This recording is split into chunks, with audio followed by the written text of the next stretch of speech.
नमस्कार, आप देख रहे हैं जन टीवी उत्तराखंड और मैं हूं आपके साथ भानु दीक्षित। सबसे पहले नजर हेडलाइंस पर। बीजेपी नेता सुशील मोदी का निधन, एम्स में ली अंतिम सांस। सीएम धामी ने ट्वीट कर जताया शोक।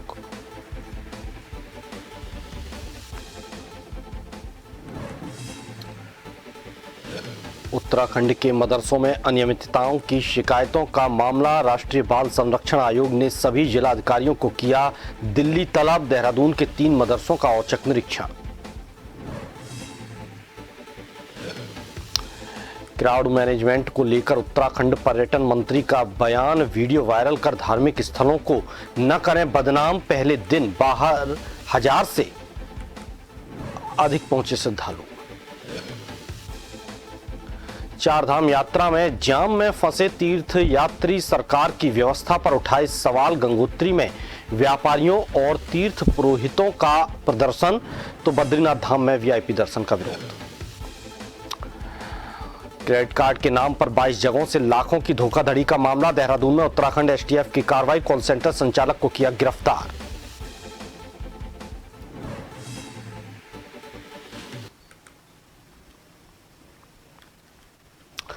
और खबरें विस्तार से। चारधाम यात्रा में बड़ी संख्या में पहुंच रहे श्रद्धालुओं को सड़कों पर जाम की समस्या झेलनी पड़ रही है, जिसके लिए पीडब्ल्यूडी मंत्री सतपाल महाराज ने बॉर्डर रोड ऑर्गेनाइजेशन और जिलाधिकारियों को जिम्मेदार ठहराया है।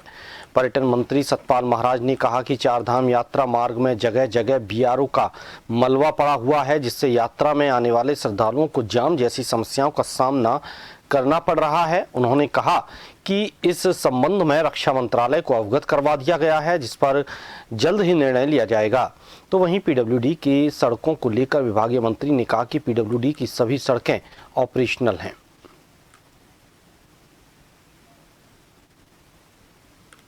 हमारी सारी सड़कें ऑपरेशनल हैं और जहां तक पीडब्ल्यूडी की सड़कें हैं उनका रखरखाव ठीक है। बीआरओ की मेरे पास शिकायत आई थी कि बीआरओ का कुछ मलबा जो है सड़क के दाएं बाएं पड़ा हुआ है। मैंने केंद्रीय राज्य रक्षा मंत्री जो हमारे अजय भट्ट जी हैं उनको मैंने टेलीफोन करके पूरी सूचना दी और मैंने कहा कि भाई ये जो है बीआरओ का जो मलबा है वो हटवाइए, रोडों को क्लियर कराइए, क्योंकि काफी गाड़ियां जा रही हैं, तो गाड़ियां पार्क हो सकें, गाड़ियां वहां जा सकें, इसका प्रबंध सुनिश्चित कराइए और मलबे को हटवाइए। उस पर कार्रवाई हो रही है और ये डिस्ट्रिक्ट मजिस्ट्रेट्स का प्रबंधन है, उनका काम है कि वो देखें कि बीआरओ की सारी सड़कें क्लियर हैं या नहीं है।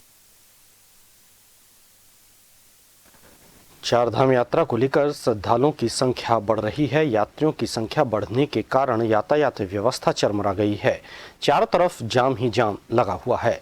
हालांकि उत्तरकाशी पुलिस ने यमुनोत्री में वन वे गेट व्यवस्था शुरू की है, पर सकरे मार्गों के कारण ये व्यवस्था भी फेल होती दिखाई दे रही है। गंगोत्री धाम में तीर्थ पुरोहित सरकार के खिलाफ नारेबाजी कर रहे हैं, तो वहीं यात्री सड़कों पर जमकर बवाल काट रहे हैं। जनपद मुख्यालय में सुबह से जाम लगा हुआ है। वहीं बढ़ते जाम को लेकर उत्तरकाशी पुलिस का कहना है कि अचानक यात्रियों की संख्या बढ़ी है, जिसको नियंत्रण करने के लिए एक साथ 600 से 700 वाहनों को एक साथ भेजा गया है और आज शाम तक यातायात कंट्रोल में हो जाएगा।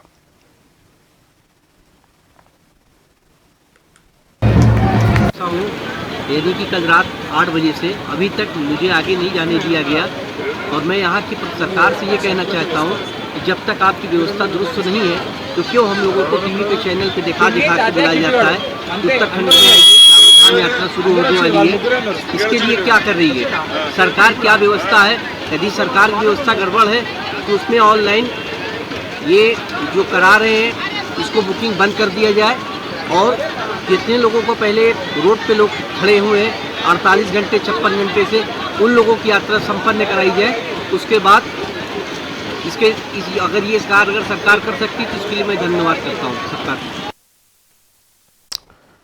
खबर उत्तरकाशी से है, जहां विश्व प्रसिद्ध गंगोत्री धाम में तीर्थ पुरोहितों और व्यापारियों ने उत्तराखंड सरकार के खिलाफ जमकर नारेबाजी कर बाजार बंद किया है। तीर्थ पुरोहितों का कहना है कि तीर्थयात्री जाम के कारण गंगोत्री धाम नहीं पहुंच पा रहे हैं। उत्तराखंड सरकार यात्रा के संचालन में विफल हो रही है, जिसका खामियाजा यहां के लोगों को उठाना पड़ रहा है। सरकार किसी सोची समझी साजिश के तहत यात्रियों को रोक रही है।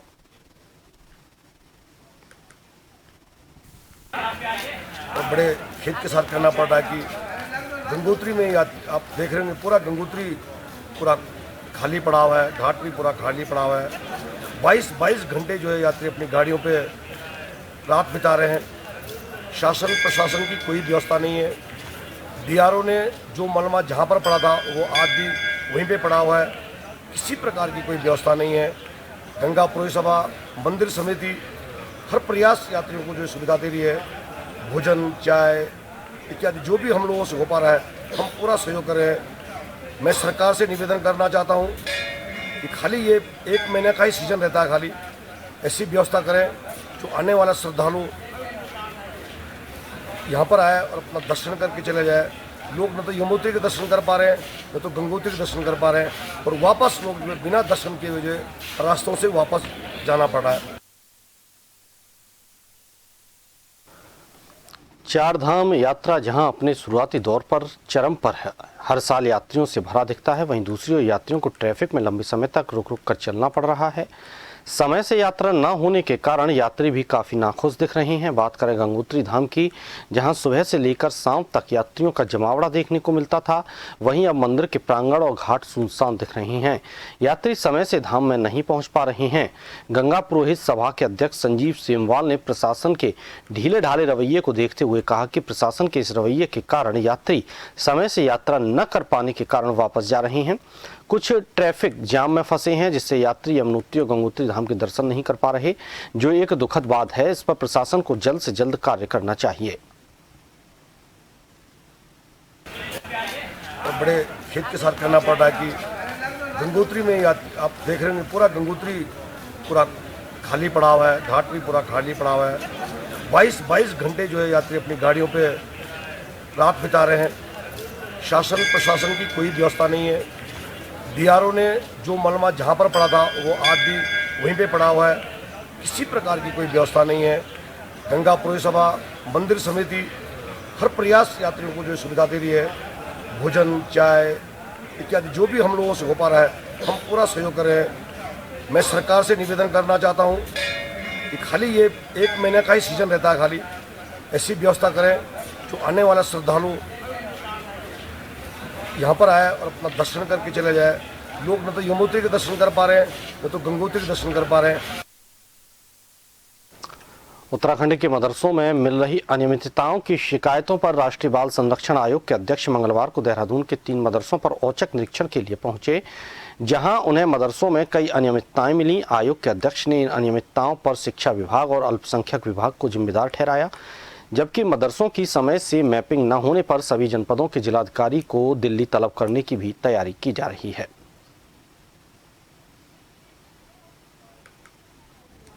कारगी ग्रांट इलाके में औचक निरीक्षण किए, जिसमें 2 मदरसे ऐसे आइडेंटिफाई हुए जो उत्तराखंड राज्य के बाहर से बच्चों को लाकर के यहाँ रखे हुए हैं और उनको उनकी बुनियादी शिक्षा के अधिकार से वंचित किए हुए हैं। हमको बिहार से लाए हुए बच्चे मिले, हमको उत्तर प्रदेश से लाए हुए बच्चे मिले। हमको एक मदरसा ऐसा भी मिला जो स्थानीय बच्चों को फीस लेकर पढ़ा रहा था और उसने जांच के दौरान ये बताया कि एक स्थानीय स्कूल के साथ उसका टाई अप है। ये टाई अप जो है शिक्षा का अधिकार कानून की परिधि के बाहर की वस्तु है। इससे स्पष्ट होता है कि शिक्षा विभाग में किसी न किसी स्तर पे गड़बड़ियां हैं, भ्रष्टाचार इसका कारण हो सकता है। फर्जी क्रेडिट कार्ड देने के नाम पर धोखाधड़ी करने के मामले में उत्तराखंड एसटीएफ ने कार्रवाई करते हुए हरिद्वार से एक अभियुक्त को गिरफ्तार किया, जिसके पास से 6 mobile phone, 14 debit card, 1 OPS machine, 1 computer, bank की पासबुक और लेन देन के रजिस्टर बरामद किए गए हैं। एसएसपी एसटीएफ ने बताया कि गृह मंत्रालय के 14C वेब पोर्टल पर क्रेडिट कार्ड और अन्य माध्यमों से लाखों रुपए की ऑनलाइन की 22 अलग अलग घटनाएं प्राप्त हुई थीं, जिस पर एसटीएफ ने हरिद्वार के रावली महदूद से चलाए जा रहे कॉल सेंटर पर छापेमारी की, जिसमें सेंटर को संचालित करने वाले मुख्य अभियुक्त की गिरफ्तारी की गई है।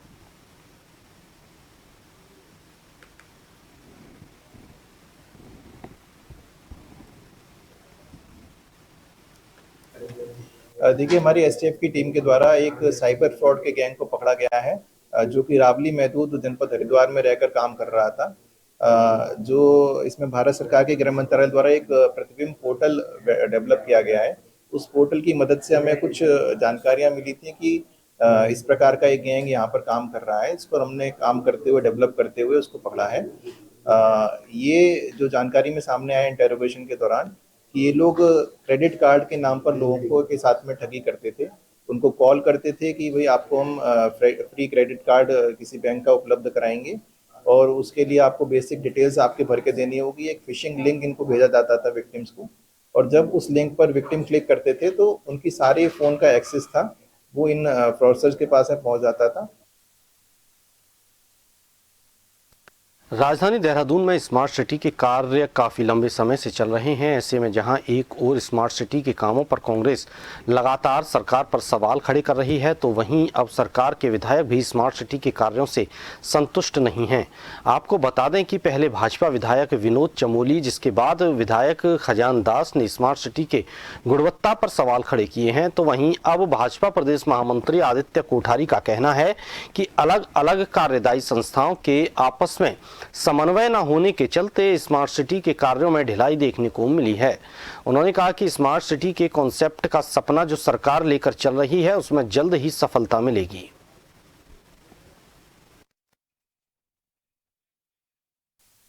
सिटी के काम जितने तेजी से होने चाहिए थे, जितने संतोषजनक ढंग से होने चाहिए थे, उतने निश्चित रूप से उस अपेक्षा के अनुरूप नहीं हो पाए।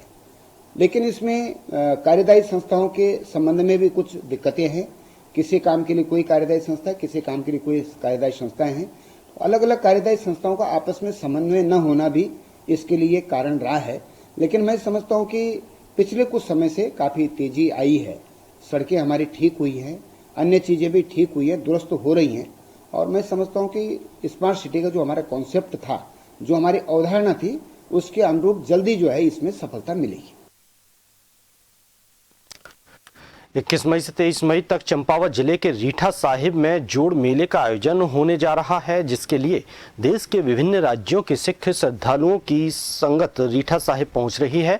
वहीं चंपावत पुलिस प्रशासन के द्वारा रीठा साहिब गुरुद्वारा जाने के लिए ट्रकों और लंबी बसों को प्रतिबंधित किया गया है, लेकिन प्रतिबंध के बावजूद सिख तीर्थयात्रियों की प्रतिबंधित 62 सीटर बसें धड़ल्ले से रीठा साहिब पहुंच रही हैं। लंबी बसों को लोहाघाट से रीठा साहिब सड़क के सारे मोड़ों में मुड़ने में काफी दिक्कतें हो रही हैं, जिस कारण दुर्घटनाओं का खतरा बढ़ चुका है। जबकि इस सड़क में सिर्फ 32 सीटर बसों को ही चलने की अनुमति है। वहीं मंगलवार को लोगों ने कहा कि अगर कोई दुर्घटना होती है तो उसकी जिम्मेदारी किसकी होगी। लोगों ने प्रशासन से जोड़ मेले तक का लोहाघाट खेती खान सड़क के टैक्सी स्टैंड को अन्यत्र शिफ्ट करने और सड़क किनारे खड़े वाहनों को हटाने की मांग की है।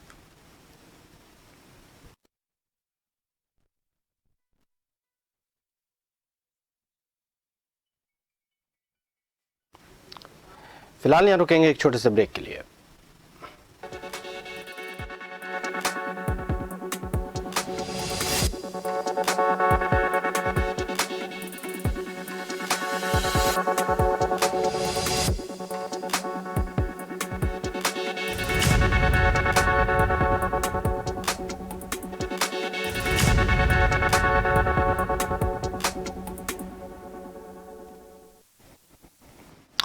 ब्रेक के बाद आपका स्वागत है। आगे बढ़ते हैं। लोहाघाट नगर में कई लोगों के द्वारा सेफ्टी टैंक न बनाकर सीवर को सीधे पालिका की नालियों में बहाकर गंदगी फैलाई जा रही है, जिस कारण नगरवासी काफी परेशान हैं।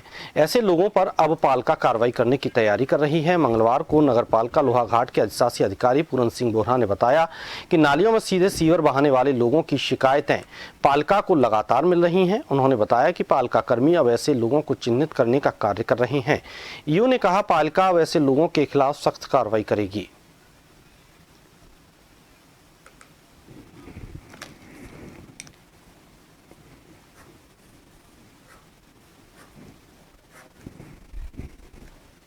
वास्तव में मैंने भी कई जगह देखा, लोगों के द्वारा डायरेक्ट अपना शिविर जो है नाली में डाल दिया जा रहा है, जिससे कि आम जनता को कई प्रकार की बीमारियां होने का खतरा है।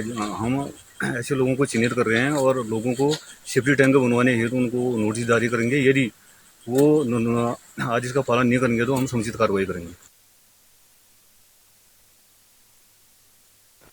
लालकुआ के निकटवर्ती क्षेत्र बंगाली कॉलोनी के भाजपा नेताओं और राधे राधे सेवा समिति के पदाधिकारियों ने विधायक मोहन सिंह बिष्ट के हल्दू चौड़ स्थित आवास पर पहुंचकर विभिन्न मांगों को लेकर ज्ञापन सौंपा। इस दौरान भाजपा नेताओं ने विधायक मोहन सिंह बिष्ट से निवेदन किया कि राजीव नगर बंगाली कॉलोनी सहित आसपास के कई क्षेत्रों में कहीं भी कोई सार्वजनिक मैदान नहीं है। ऐसे में 25 एकड़ रोड पर स्थित एक फॉरेस्ट कंपाउंड है जिसमें तमाम धार्मिक, सांस्कृतिक, स्कूली बच्चों के कार्यक्रम आदि होते रहते हैं। ऐसे में इस ग्राउंड को सार्वजनिक मैदान घोषित कर दिया जाए तो क्षेत्रवासियों की समस्या का समाधान हो सकता है। देखिए, जहाँ तक जल भराव का प्रश्न है, बरसात में जो बजरी कंपनी का पानी है वो उसका वन निगम के डिपो के पास उसका जो निकास है, वहाँ से आगे को जो उसका एग्जिट था वो लोगों ने घर बना के, दीवार बना के बंद कर दिया है। और पूर्व में भी ये समस्या के लिए हमने प्रयास किया और एक बार उस नहर में भी उसको डालने का प्रयास किया, लेकिन सिंचाई विभाग उसको नहर में डालने को देने को तैयार नहीं है। अब उसमें पिछली बार हमने उसका ज्वाइंट इंस्पेक्शन करवाया था तो उसमें लगभग 15 लाख रुपए का उन्होंने एक एस्टीमेट बना रखा है। अल्मोड़ा विश्वविद्यालय की लचर कार्यप्रणाली पर लोहाघाट महाविद्यालय के छात्र नेताओं में उबाल आ गया है। छात्र नेता एबीवीपी विभाग संयोजक राहुल जोशी की अगुवाई में छात्र नेताओं ने लोहाघाट महाविद्यालय की प्राचार्य डॉक्टर संगीता गुप्ता से मुलाकात कर अपनी समस्या बताई और जल्द समस्या के समाधान की मांग की। छात्र नेता राहुल जोशी और अन्य छात्र नेताओं ने कहा कि अल्मोड़ा विश्वविद्यालय के अधिकारियों की लापरवाही के चलते महाविद्यालयों के छात्र छात्राओं का भविष्य अधर में लटक गया है, लेकिन विश्वविद्यालय के कुलपति और अन्य अधिकारियों को छात्र छात्राओं के भविष्य की कोई चिंता नहीं है। हमने एक पहाड़ की यूनिवर्सिटी इसलिए बनाई थी क्योंकि पहाड़ के बच्चों तक अच्छी उच्च शिक्षा पहुंचे, बच्चा टाइम से यूनिवर्सिटी जाकर के अपनी समस्याओं को वो करे, समाधान के लिए प्रयास करे या अन्य चीजें। एक अच्छी यूनिवर्सिटी, और जैसे क्योंकि नैनीताल यूनिवर्सिटी में काफी बोझ बढ़ गया था तो उससे अलग होकर के अल्मोड़ा यूनिवर्सिटी की स्थापना हुई थी। और अल्मोड़ा यूनिवर्सिटी के हाल इतने बुरे हैं कि कहा नहीं जा सकता है। आज रिजल्ट किसी का पास आ रहा है, कल को फेल आ जा रहा है, और कई ऐसी समस्याएं हैं। पोर्टल में बार बार बच्चे अपने परीक्षा फॉर्म भर रहे हैं, उसकी फीस लगा रहे हैं, वो बार बार फीस फेल्ड हो जा रही है जबकि पैसा उनके खाते में चले जा रहा है। समय समय पर हमने विश्वविद्यालय को लेटर भी लिखे हैं, परीक्षा नियंत्रण से भी कहा है और उनसे रिजल्ट सही करने के लिए और पोर्टल को सही रखने के लिए बहुत बार उनसे कहा जा चुका है, लेकिन उसके बाद भी बहुत सारी ऐसी समस्याएं और बच्चे लोग बहुत परेशान हैं। और हम लोग अपनी ओर से, मेरी परीक्षा समिति अक्सर उनको नंबर भेजती रहती है कि आप सही करके इसको दे दें इस मार्कशीट को। बच्चे को वहाँ अप्लाई करना है, कहीं दूसरी जगह में कॉम्पिटिटिव एग्जाम पे फेस करना है, तो मार्कशीट न मिलने के कारण वो लोग इस बात को नहीं कर पा रहे हैं, नहीं वो कॉम्पिटिशन को फेस कर पा रहे हैं, ना अप्लाई। तो उनमें बहुत रोष है। चारधाम यात्रा 2024 के दौरान यातायात को सुचारू और सुव्यवस्थित रूप से संचालित कराने के लिए ADG law and order AP Anshuman द्वारा पुलिस मुख्यालय में वीडियो कॉन्फ्रेंसिंग के माध्यम से निदेशक यातायात पुलिस महानिरीक्षक गढ़वाल, परिक्षेत्र पुलिस उप महानिरीक्षक अपराध एवं कानून व्यवस्था नोडल अधिकारी चारधाम यातायात उत्तराखंड, वरिष्ठ पुलिस अधीक्षक देहरादून, हरिद्वार, पौड़ी, टिहरी, उत्तरकाशी, रुद्रप्रयाग, चमोली के साथ बैठक आहूत कर चारधाम यात्रा में श्रद्धालुओं, यात्रियों की अत्यधिक भीड़ और यातायात जाम के दृष्टिगत जनपद प्रभारियों द्वारा यातायात व्यवस्था के सुचारू रूप से संचालन के संबंध में की गई तैयारियों की समीक्षा की गई। इस दौरान बेहतर समन्वय बनाने पर बल देते हुए कई निर्देश दिए गए।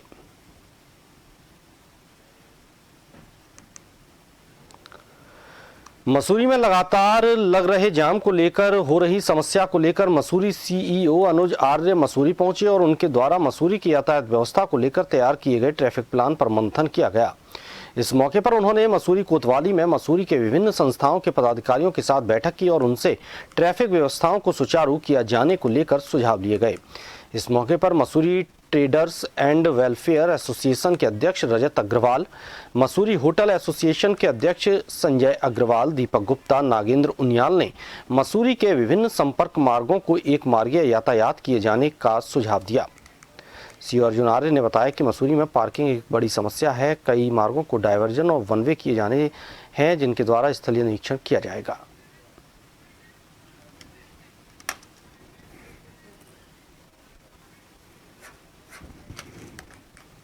चार धाम यात्रा और मसूरी जो सीजन होता है उसके दृष्टिगत आज यहाँ पे व्यापार मंडल, टैक्सी यूनियन और होटल एसोसिएशन से मीटिंग ली गई, जिसमें विचार विमर्श किया गया और कई जो मुद्दे थे इन लोगों द्वारा हम समक्ष रखे गए, जिनमें पार्किंग का एक मुद्दा रहा है और कुछ डाइवर्जन और वन वे भी सजेस्ट किए गए हैं, जिनकी हम लोग फिजिबिलिटी चेक करके उनको इम्प्लीमेंट करेंगे और पूरी कोशिश करेंगे यात्रा सुरक्षित और सुगम बने। मसूरी में जैसे कई जगह आप देखते हैं कभी काम चल रहे हैं और कुछ जगह पे अन्य जो छोटे मोटे अन्य विभागों से संबंधित हैं कार्य हैं, उनके अब मेरे द्वारा यहाँ पे प्रवास के दौरान इसकी समीक्षा की जाएगी और संबंधित विभागों से समन्वय किया जाएगा। जिलाधिकारी सोनिका ने सोमवार को देहरादून स्थित ऋषिपर्णा सभागार में जनपद स्तरीय अधिकारियों के साथ आम जनता की समस्याएं सुनी, जहां जिलाधिकारी को करीब 96 शिकायतें प्राप्त हुई, जिनमें ज्यादातर शिकायतें भरण पोषण के मामले, उड़ेणा आपदा, राशि दिलवाने, आपसी विवाद, धोखाधड़ी, भूमि सीमांकन, प्रधानमंत्री आवास योजना से आवास दिलवाने आदि शिकायतें प्राप्त हुई। तमाम शिकायतों को सुनने के बाद जिलाधिकारी द्वारा संबंधित अधिकारियों को निर्देशित किया गया कि आम जनता की शिकायतों का त्वरित निस्तारण किया जाए।